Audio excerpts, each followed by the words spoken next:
The wind howled through the obsidian cliffs of Kretvar as Martha Hale stood at the edge of the sacrificial platform, her silver hair whipping around her weathered face. Below her, the assembled crowd of aliens, tall crystalline beings known as the Kret, watched in solemn silence. Their faceted bodies refracted the dim light of their dying sun, casting prismatic shadows across the ancient stones. Martha wasn't afraid.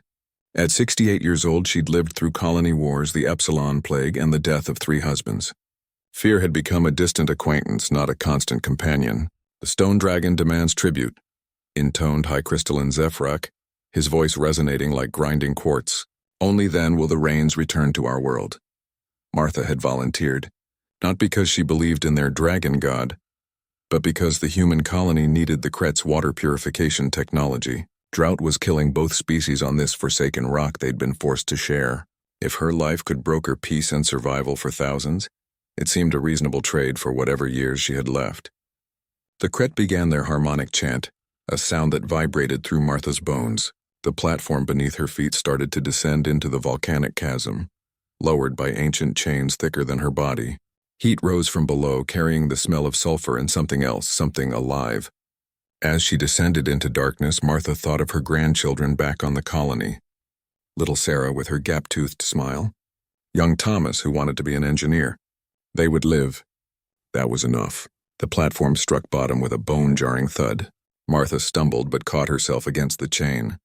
Around her, the cavern walls pulsed with bioluminescent veins of mineral, casting everything in an eerie blue-green glow.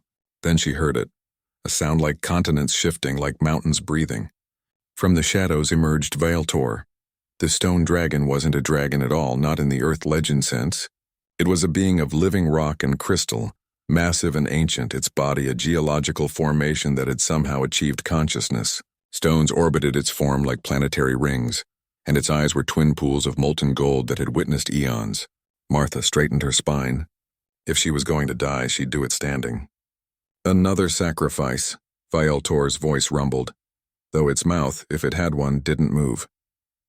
The words formed directly in Martha's mind. You are old, tough. You will take time to digest. Well, that's just rude, Martha snapped before she could stop herself. Decades of teaching kindergarten had left her with an automatic response to poor manners, even from ancient stone deities. The dragon paused. Its orbiting stones slowed. You object to being eaten? Obviously, Martha said, crossing her arms. Though I object more to the rudeness. I have a name. I'm Martha Hale, former teacher. Mother of 4, grandmother of 9, survivor of things you probably couldn't imagine. If you're going to eat me, at least have the courtesy to know who I am. For a long moment, the cavern was silent except for the distant drip of water and the grinding of Vaeltor's stones.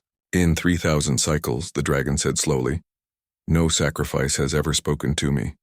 They scream, they pray, they weep, but they do not converse. Well, maybe that's your problem right there, Martha said, warming to the topic despite her circumstances. You can't have a proper relationship if it's all one-sided.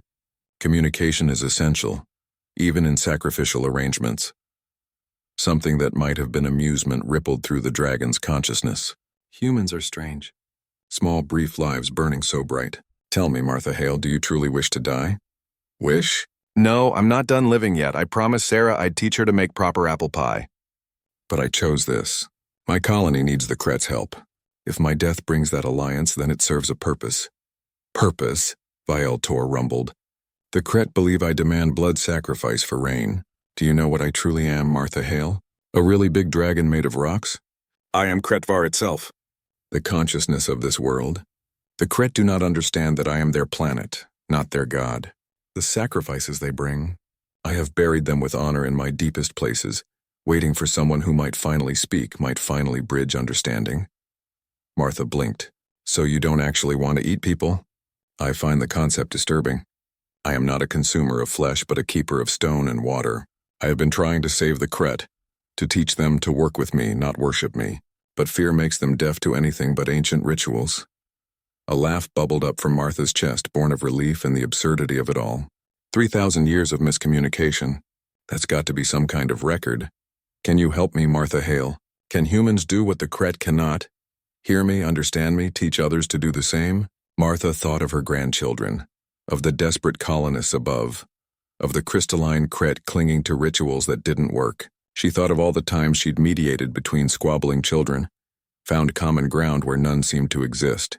"I can try," she said, "but you're going to have to send me back up there, preferably glowing or floating or something impressive.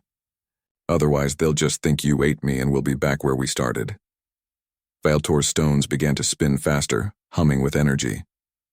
"You would be my voice, Martha Hale? My translator? Ambassador sounds better than voice. And yes, on one condition, you help both our peoples. Real help, water, resources, knowledge. No more sacrifices, no more misunderstandings." "Agreed." The stones around Valtor blazed with golden light, and Martha felt herself lifted by forces she couldn't comprehend. As she rose back toward the surface, encased in a sphere of luminous crystal, she caught one final thought from the ancient being below. "Thank you, small human, for finally listening." When Martha emerged from the chasm, glowing like a star, the gathered crowd fell silent. She stepped onto the platform, alive, transformed, and smiling.